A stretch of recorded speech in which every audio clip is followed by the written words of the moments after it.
again. Our schedule is jam-packed for the next couple of days, too. We've got so many different locations and sets to cover. Anyway, let's head out and meet up with the others.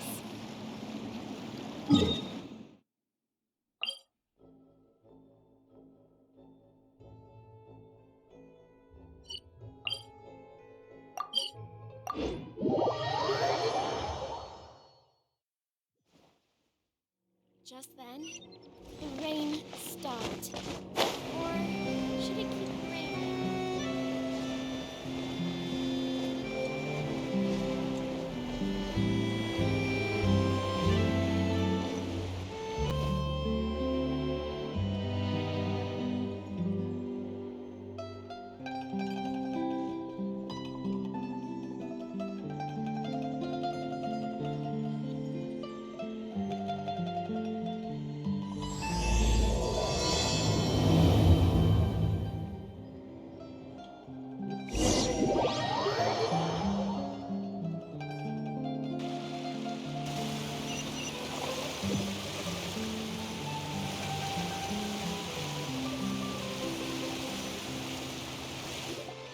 Good work, everyone! We're looking to wrap with our two main ladies today.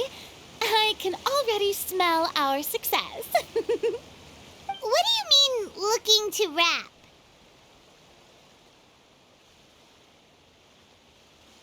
Oh, aren't you the expert now?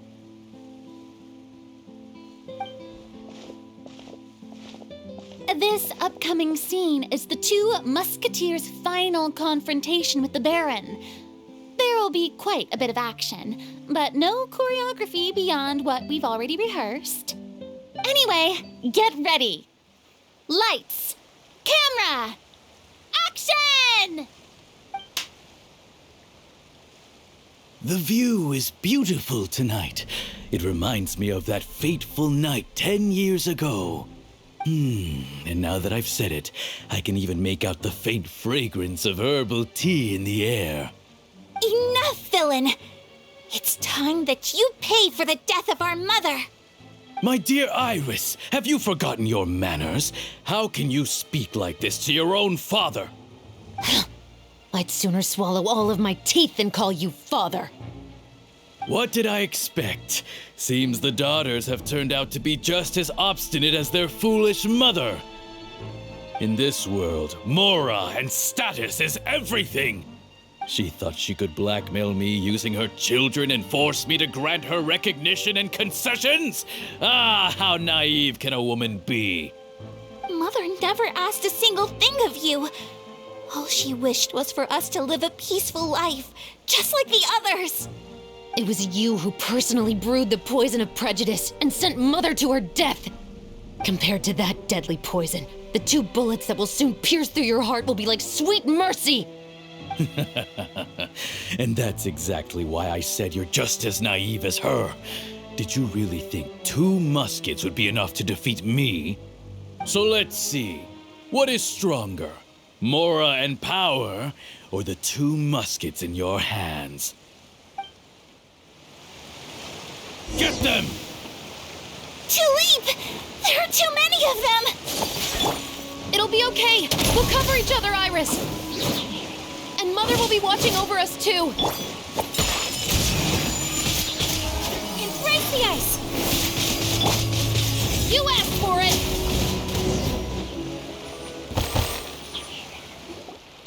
You've lost. To think I'd lose to my own 2 kids. We are no children of yours, and we'll never call that place our home. Then tell me, what did you do all this for? You lost your mother, and will soon kill your father as well. What will you gain in the end, other than sentences for your crimes? We will gain our long-awaited justice.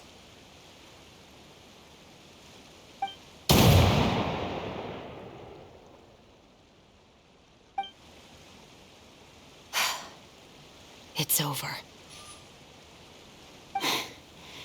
Finally, it's over.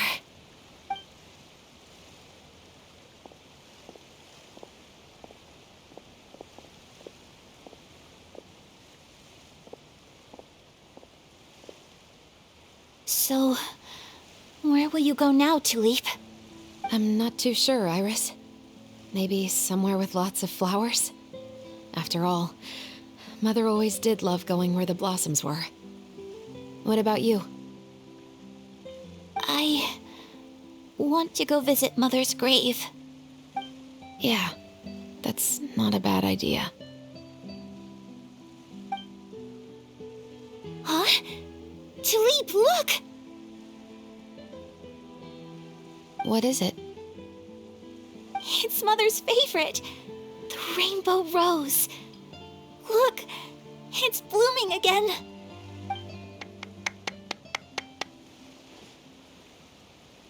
Excellent!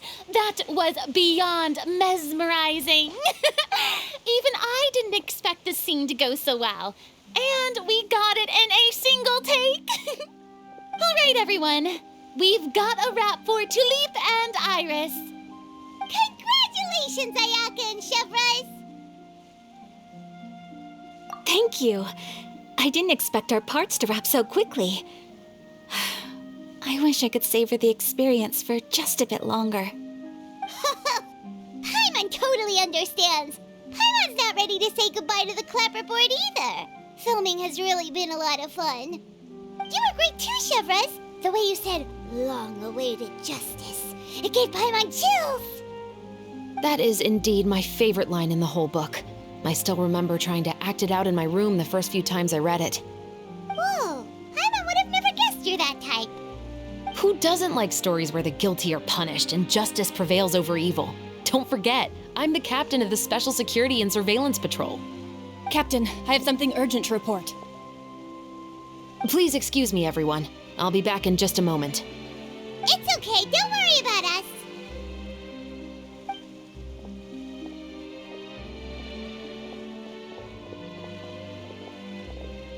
Oh, was she whisked away by work already? I was just about to tell her how great she did. It seemed like some urgent official business. Then perhaps we should thank the stars that we were able to wrap both of your parts so quickly today. Switching around the filming schedule would have been a real pain. Anyway, I actually came over to let everyone know that we're all done for today. You can go home and get some rest. And one last thing, Miss Ayaka. Your acting skills today were immaculate as always. Are you sure you won't consider taking up full-time acting? See, I just happen to know this great troupe that's still looking for a lead actress. Thank you for your kind words, Director Farina. Unfortunately, there are still many matters that I have to take care of back home at the Yashiro Commission.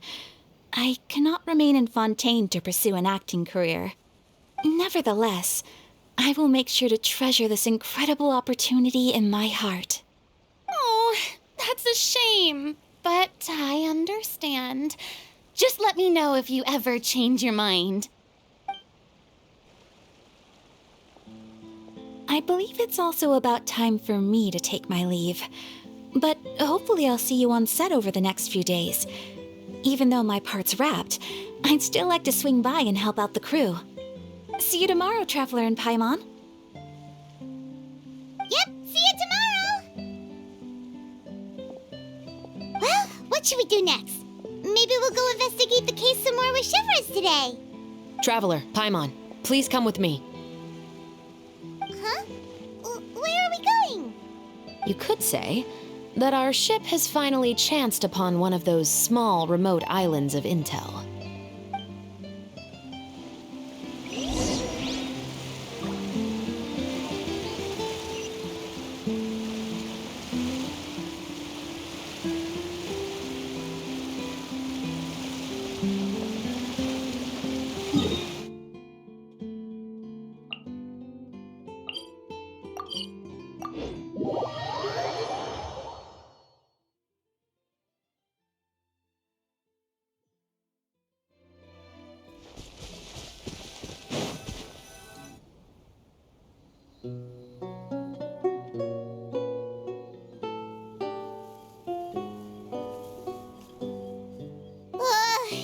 Paimon's exhausted. Paimon definitely didn't expect having to float this far after a full day of filming. So, Chevres, why did you take us here?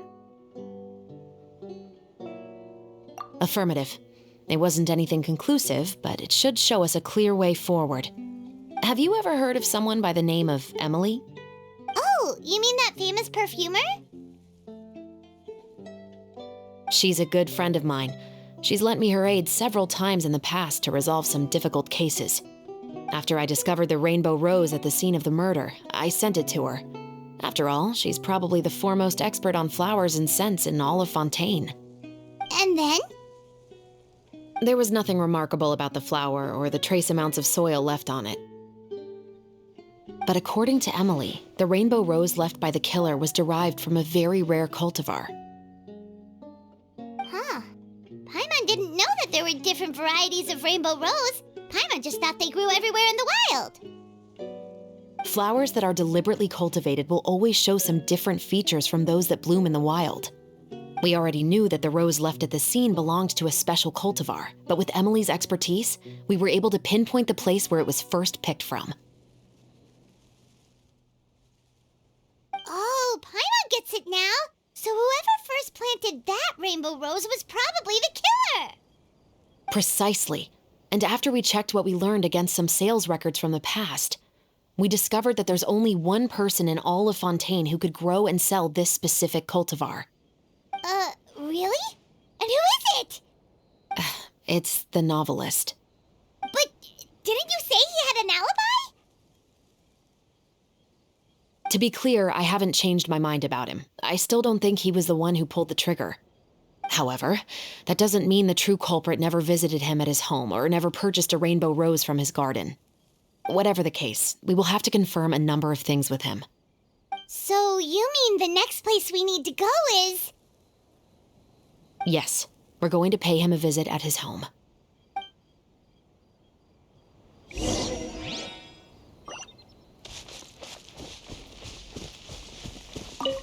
I'll catch up.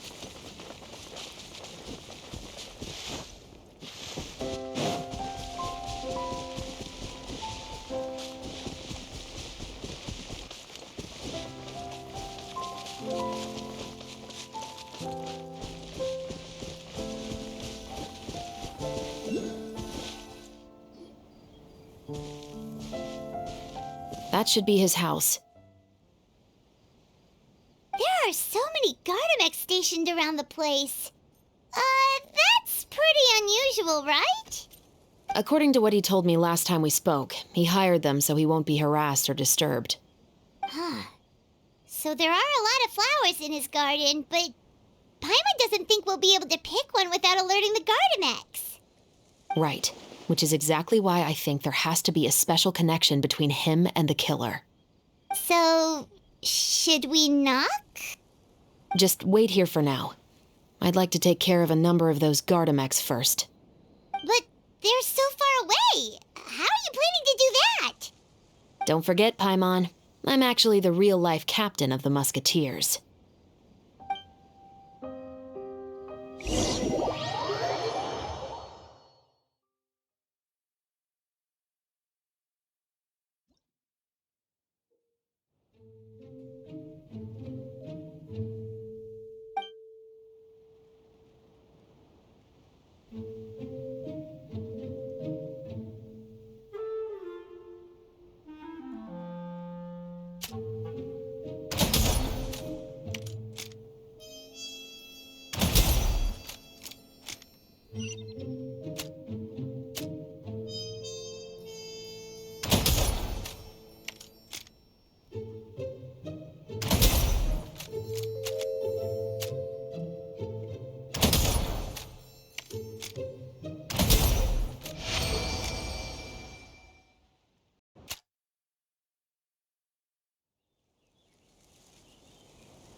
All clear.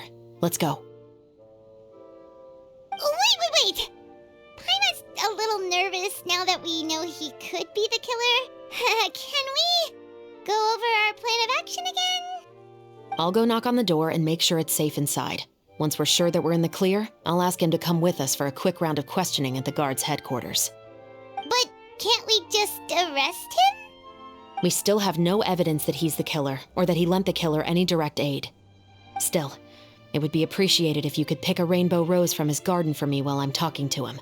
It'll help the Marachose Phantom confirm Emily's theory. Sure, no problem. Just be careful, Chevres.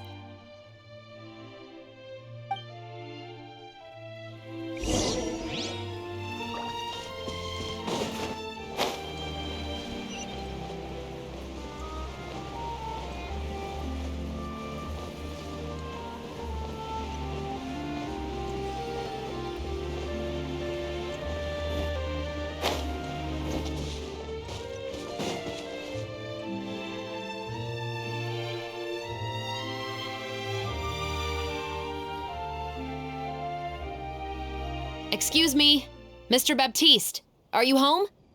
Who could it be at this hour? Oh, it's you, Officer Chevres. Would you mind accompanying me to the guard's headquarters, Mr. Baptiste? We would like to ask you some questions about a case. Oh, is it still regarding the murder case from before?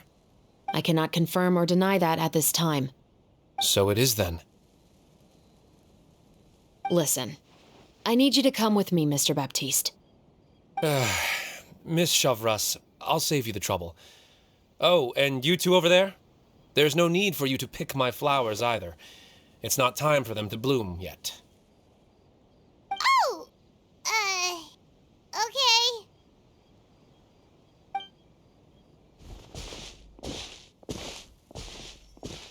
By saving me the trouble, you mean... I will confess, I was the killer. Huh? He just admitted he's guilty! Please relax, everyone. I'm not armed. The musket you're looking for has been buried in my backyard. Then it's my responsibility to inform you, Mr. Baptiste, that everything you say right now will be used as evidence for the inevitable trial. Yes, I am perfectly aware of that. I must say, I hate this feeling. Oh? Is it because I confessed? Or because you've been proven wrong? Both, I suppose. For the same reason as the one I wrote out in my novel, of course. I did it to exact revenge. I know you haven't figured out the link between the two of us. Had you done so, I'd have been taken away to the headquarters a long time ago. But that won't stop me from always remembering his grotesque face. After all, he was the one who killed my mother. Your mother is still healthy and well. You know, I was adopted as a child. I was referring to my birth mother. That was never recorded in the orphanage's records. Please forgive a 6-year-old child for concocting some lies to protect himself after watching his mother die right in front of him. So, your novel, it was like a record of your life? No, of course not. It was a work of fiction with many embellished parts. But I am indeed the illegitimate son of a wealthy and influential man who abused his power to murder my mother. That part was 100% real. But the man you killed didn't have a Mora to his name. He was a hired assassin, an irredeemable beast who sank his fangs into a defenseless woman just for a few bags of Mora. But if that's really the truth, you wouldn't be telling us any of this now. You still haven't managed to take revenge against your father, the true mastermind behind it all. I never thought I'd hear that kind of thing from the captain of the Special Security and Surveillance Patrol. I'm simply skeptical about your motives. It's simple, really. I've grown tired of everything and don't want to shoulder this burden anymore. You may have considered me too soft to pull the trigger. Well, as it turns out, you are exactly right. I've become overwhelmed by the aftermath of the murder. So you're going to call a stop to your revenge, just like that? The true mastermind is too rich and too powerful for me. I've accepted that I will never be able to avenge my mother alone. And so what? The characters in your book never gave up. Now, Officer Shavras, I'm the one who has killed a man, aren't I? Are you trying to convince me to commit another crime? What's your father's name? How do you plan to prove the veracity of all of your claims? Well, I'd like to speak with you privately. Sure. Why don't we speak privately at the guard's headquarters? No, it has to be here. I must ensure that we won't be overheard. Fine. Let's talk here. When I said won't be overheard, I meant by anyone. I would like to speak with you and you alone.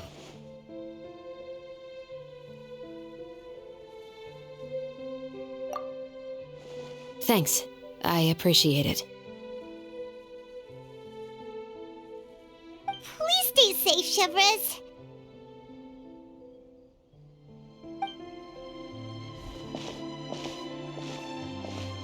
All right. Let's hear it. Will you really believe what I'm about to say? Well, that depends on what you're going to tell me. Fair enough. Fair enough. Then listen closely.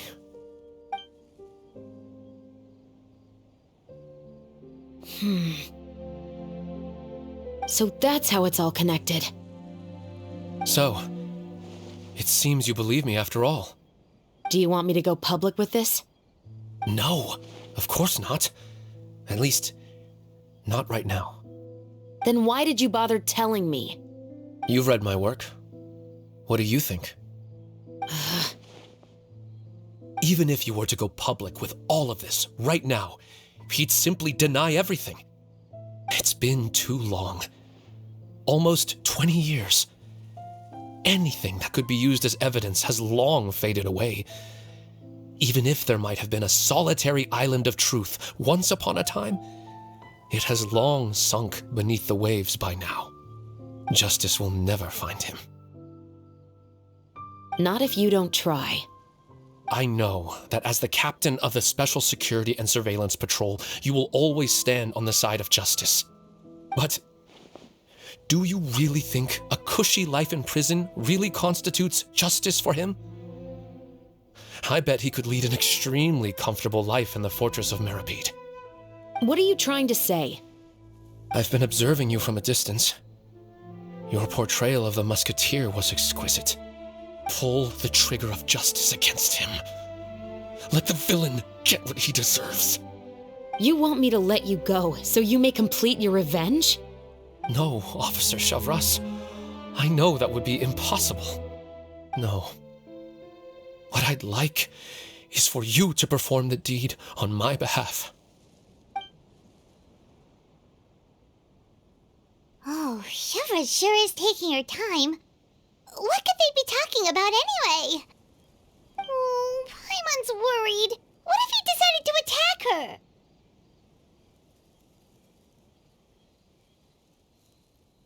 Oh, you do have a point. Still, do you have any idea who the rich person might be?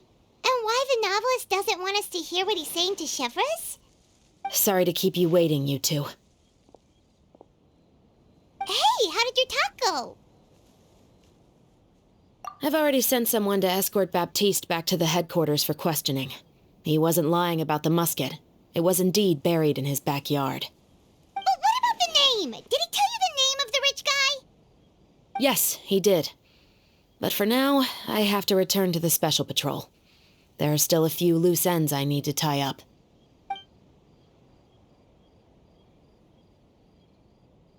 I'll probably be quite busy over the next few days, so apologies if you don't see me on set.